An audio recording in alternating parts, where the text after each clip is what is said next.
We've got a great guest and a great progressive for you guys. Zephyr Teachout joins us. She's run for Congress and governor of New York. She obviously was a big advocate of Bernie Sanders in this election and the previous one. And she's got a new book out, Break 'em Up, Recovering Our Freedom from Big Ag, Big Tech, and Big Money. Zephyr, welcome back to the Young Turks. Oh, thanks so much for having me. I really love being on. Thank you, appreciate it.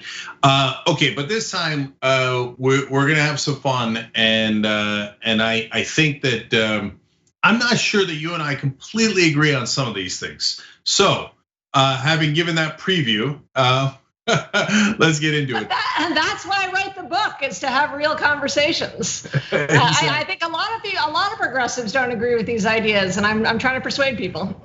All right. So look, there's two things that I want to address. First, on monopolies, obviously they're a huge problem, so we don't disagree on that. Oh, good. Okay. So, but I would argue that the source of the problem is the corruption, which allows any company to buy off any politician, thereby allowing them to accrue power and to keep that power, rather than the monopoly power in the first place. That if we had campaign finance laws that were rational, we wouldn't have had these monopolies in the first place. And so that to me seems like the bigger problem, and rather than the monopolies accruing power and then using it. You see what I'm saying? Totally. This actually relates to why I wrote the book. I have spent most of my career focused on anti-corruption, changing the way we fund elections. I wrote about Citizens United before it happened, actually, a plea to justices not to let this happen, and have really focused on the corrupting power of money in politics. And it is no joke. It is totally destroying, decaying self-governance. But I came to believe that campaign finance alone was not sufficient, and that we needed campaign finance in conjunction with actually taking on these power sources that, as I argue in the book, are really forming kind of private governments that are coexisting along with very problematic, but democratic self-government. So when you have companies like Amazon that employ 800,000 people, but also are the sort of key choke point for sellers, their governmental systems matter more to sellers than a lot of the public government. The intellectual property regime, the regulations of Amazon, their systems are the governing systems for millions of Americans. And then they also take the extraordinary profits that they reap from their monopoly position and plow that back into politics. So it's a dynamic interaction between the two. And we have to address campaign finance, but campaign finance alone, if you allow this a mass of both capital and power, is insufficient. And for most of American history, we understood this. Basically that private power, when it got big enough, could turn into a form of functionally government. And we would just say, hey, whatever kind of company you are, we're not going to let you get so big and control these choke points unless you're regulated as a public utility or nationalized. Because otherwise it's a rival form of oligarchic power. Yeah, look, I think that these corporations have now become not only nation states, but bigger and stronger and more powerful than nation states, corporate states, if you will. So we're on the same page there, but I'm gonna press on one distinction here. I think that for most of American history, we did take out monopolies. That's because for most of American history, we had not legalized bribery. And we legalized bribery in 1976 and 1978, let alone Citizens United that came later. Right. And so if you had to pick one to do first, what would you do first? Get money out of politics or end the monopolies? Okay, well, before I answer your question, I want to say that 1976 was a terrible year for American law, not just because of Buckley versus Vallejo, and it's like just sort of gross that it comes exactly 200 years after 1776. And Ben Franklin had said, I think maybe we can last a couple hundred years. In 1776, you get this money is speech decision in Buckley. It's also the same year the Supreme Court really recognized commercial speech as protected.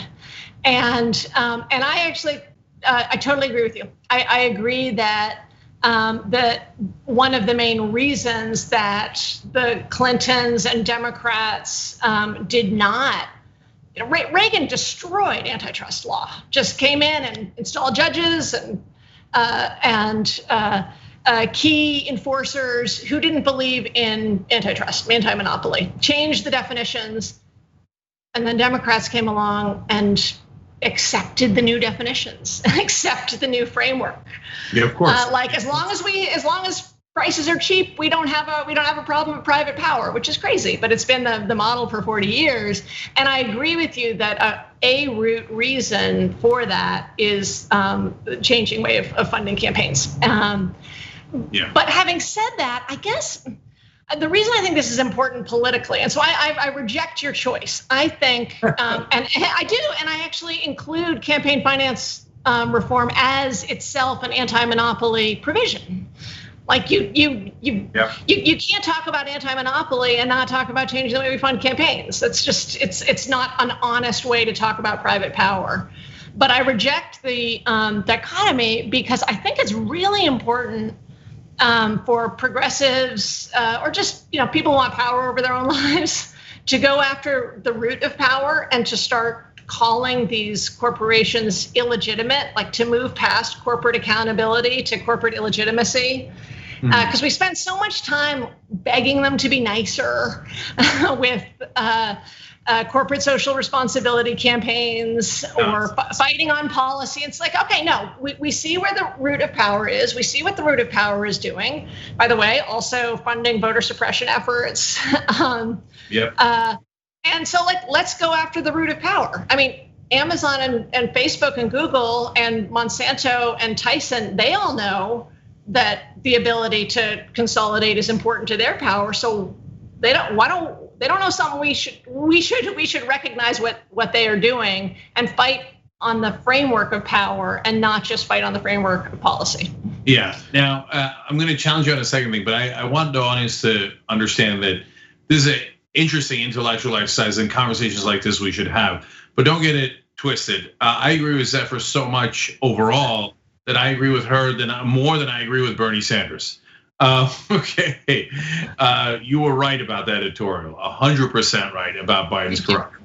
Thank you. So now there's a lot of talk about the social media companies and how we should take those guys down. But I actually think I got two issues with that. One, I think the older monopolies are much more problematic.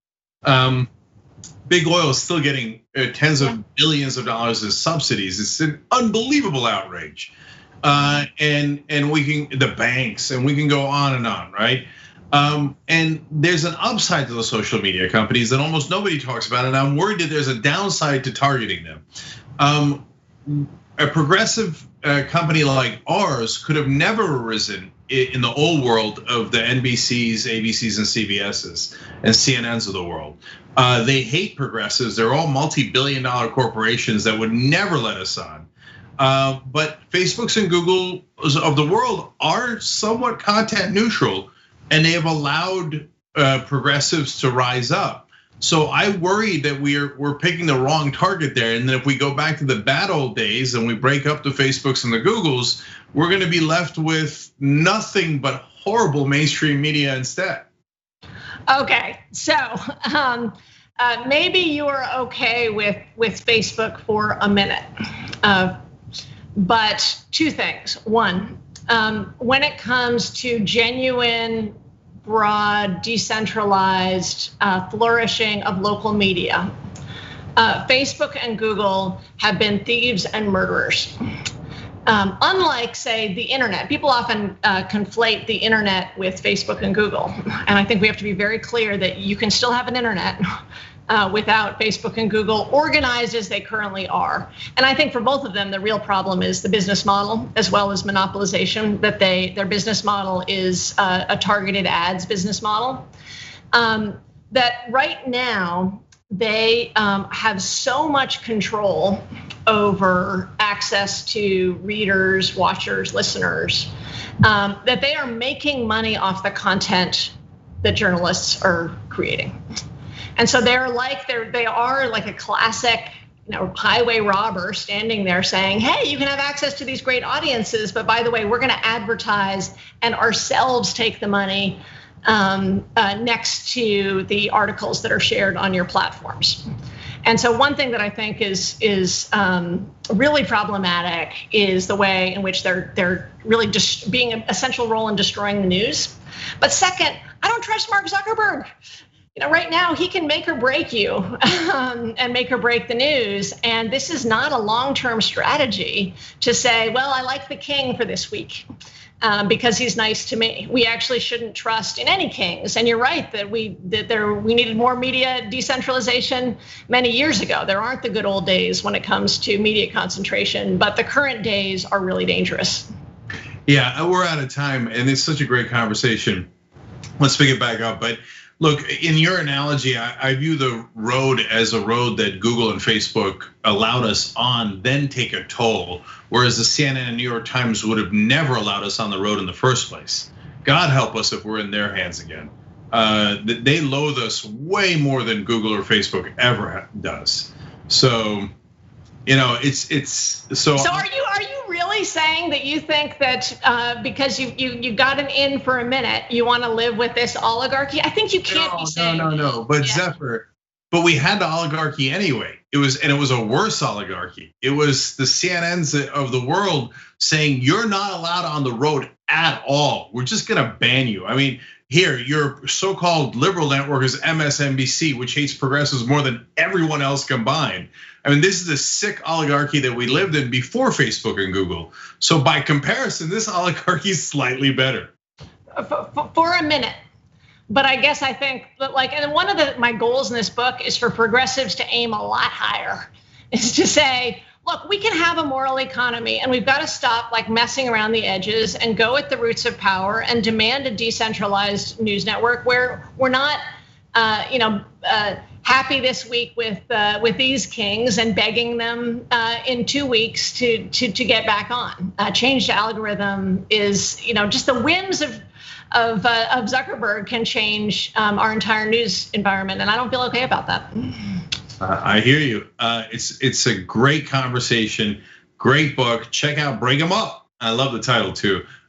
So everybody check it out. Zephyr Teachout, as always, great to talk to you and brilliant. Thank you.